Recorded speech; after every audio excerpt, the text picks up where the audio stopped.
Guys, so i-unmold ko na tong malaki. Ito yung maliit, guys. Ayan. So, yung malaki, guys, ito yung pinakamalaki.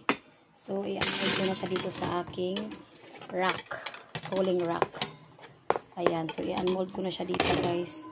Dito sa cooling rack. Ayan. I-unmold ko na siya dyan, guys.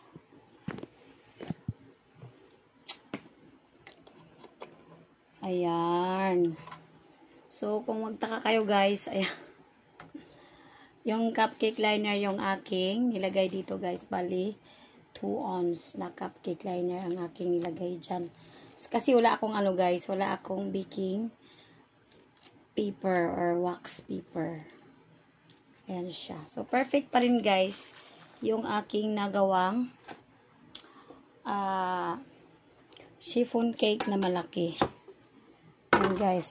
Kung makikita nyo naman, guys. So, napaka-fluffy pa rin. Ayan siya. Napaka-fluffy. Ayan. So, nag-bounce back pa rin siya.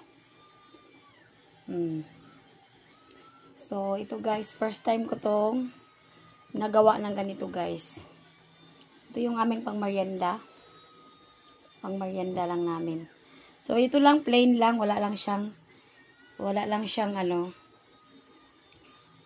siyang toppings. Ayan. So, yan na yung finished product ko na guys, chiffon cake. So, ito namang maliit, guys. Oh. Sobrang fluffy yan. At ito naman din, guys. Oh. Napaka-fluffy. So, nag-bounce back lang siya. Ayan.